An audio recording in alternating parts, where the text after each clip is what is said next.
How did the Prophet ﷺ meet Khadijah? How did this come about? Now, it so happened that Khadijah's older sister had a flock. She had a herd of camels. And her older sister hired the Prophet Muhammad ﷺ to take their flock out and to graze them outside of Mecca. And she hired two people. We don't have the name of the other person. The Prophet ﷺ and another young man. After the Prophet ﷺ had finished the grazing, they had to go back into town in order to collect their wages. So the young man that was with the Prophet ﷺ, and at this age the Prophet ﷺ is probably 23, 24 years old, the young man that was with him said, now that we're done, come let's go and ask our wages from Khadijah's sister. So the Prophet ﷺ said, why don't you go on my behalf, because I am too shy to go, because she's a woman. So the person came to Khadijah's sister, and it so happened that Khadijah was in her house at that time. And he asked for his wages. Khadijah said, where is Muhammad? He also has earned half of the wage. Where is Muhammad? So the man said he was too shy to come and ask it from you. And so at this, Khadijah's older sister said that I have not seen any man who is more shy and more noble and more honorable and more chaste in his interactions, because she's interacting with him because she's a woman, so she knows he's lowering his gaze, he's acting in a very elegant manner. So she says, I have never seen any man more, and then she kept on praising the Prophet ﷺ. And the narrator of this report says, this was the first time Khadijah heard of his name in such a manner. And just like in any human being, that when a person is praised in such a manner, something entered her heart, because he's being praised in such a noble manner. And eventually, later on in the year, Khadijah had to send her own caravan to Syria. And Khadijah owned a lot of wealth, but because she's a woman, she cannot go herself to do it. And so every single time she has to hire a businessman. So when she heard this praise about the Prophet Muhammad ﷺ, she decided, why don't I choose this young man? So she sent a message to the Prophet ﷺ, why don't you take charge of my caravan?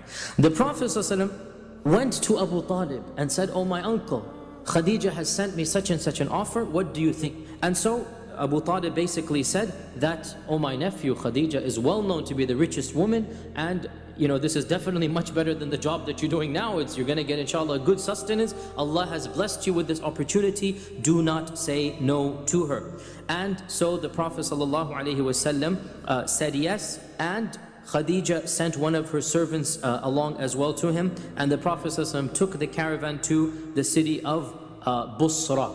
So Khadijah had sent her servant, the name is given is Maysara generally, and when Maysara came back, so the Prophet went to Basra and then returned. When the Prophet came back, Maysara told Khadijah of the care and concern that the Prophet had shown, of his honesty, and the Prophet made double or triple, yani the Arabic says ad'af, which means many times more, the Prophet that anybody else had made before him. This is now increasing the emotions that Khadijah has. There's nothing wrong at all with her now having a desire to marry the Prophet Muhammad ﷺ. And subhanAllah, what lady would not have desired to marry the Prophet Muhammad ﷺ? The details differ about how the proposal came about, but they all agree about one thing. Khadijah was the one who instigated it. In one version, Khadijah told a friend, or it says another servant of hers who was an elderly lady by the name of Nafisa, it is said that she expressed an interest in marrying the Prophet ﷺ. And so Nafisa said, leave this to me, I will arrange it. And so she visited the Prophet ﷺ, and she was an elderly lady, and she said that, oh Muhammad ﷺ, again he's not a prophet at this time, oh Muhammad ﷺ, why don't you get married? So the Prophet ﷺ smiled and said, and who would marry me? Because I am the orphan, poor person of the Quraysh. I'm an orphan and I'm poor. Who's going to marry me? And so Nafisa said, what if Khadijah wanted to marry you? What if Khadijah? So she's not saying Khadijah is sending me, but it's there, what if my master, what if my friend Khadijah wanted to marry you? And the Prophet ﷺ was quiet, and then he said, why would she want me? Notice he didn't say, I'm not interested in her. He's wondering, why would she want me? So the message is given that he is interested. Because he didn't say, no, I'm not interested in her. Rather, he's thinking, why would she want somebody like me? Because he considered himself to be not somebody that was worthwhile, but subhanAllah, he is Rasulullah, and he was going to be Rasulullah. And so Nafisa went back and told Khadijah, and there the matter then went to stage 2. Ibn Ishaq says, by the way, that this marriage took place in the month of Safar. In the month of Safar, 3 months after he returned from Basra. 3 months after the journey. So for 3 months there was this back and forth. Ibn Hajar and others point out that Khadijah's father had died.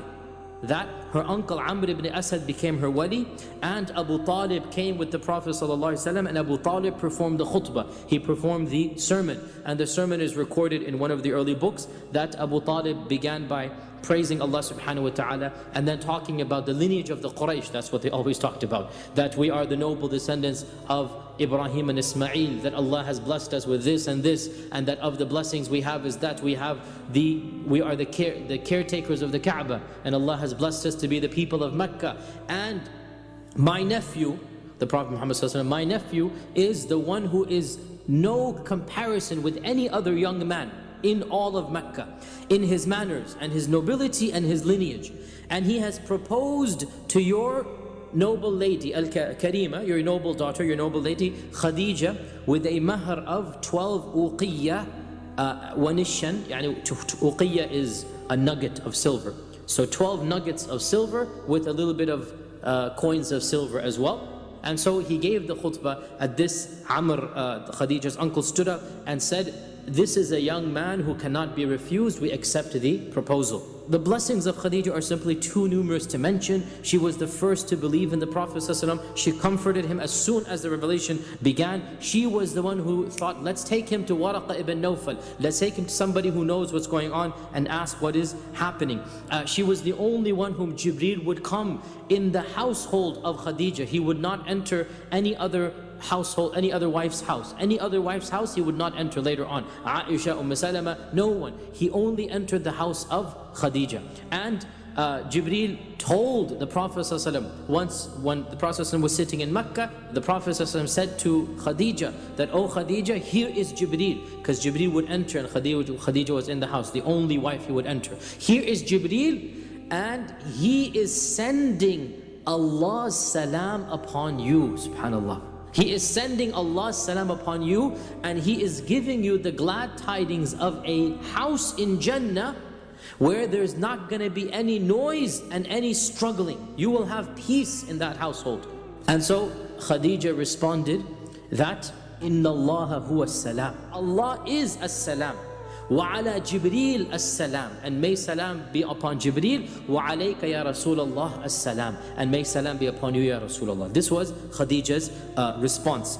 We had already said that Khadijah had been married twice before. From her first marriage, she had a son named Hala. Hala accepted Islam eventually and lived a noble life with the Prophet Muhammad sallallahu alaihi wasallam.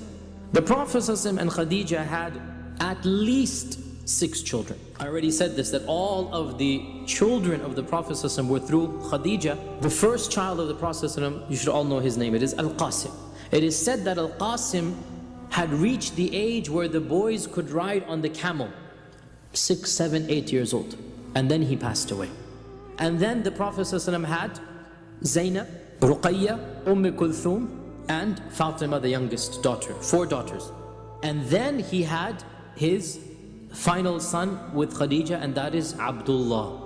And Abdullah died in infancy without even in Islam. He was born after the Wahi and he died in Islam. Of course, the 4 daughters, all of them lived to maturity, all of them married, and the 3 of them died in his own lifetime. So he ﷺ buried his own daughters with his hands. The 3 daughters he buried with his own hands.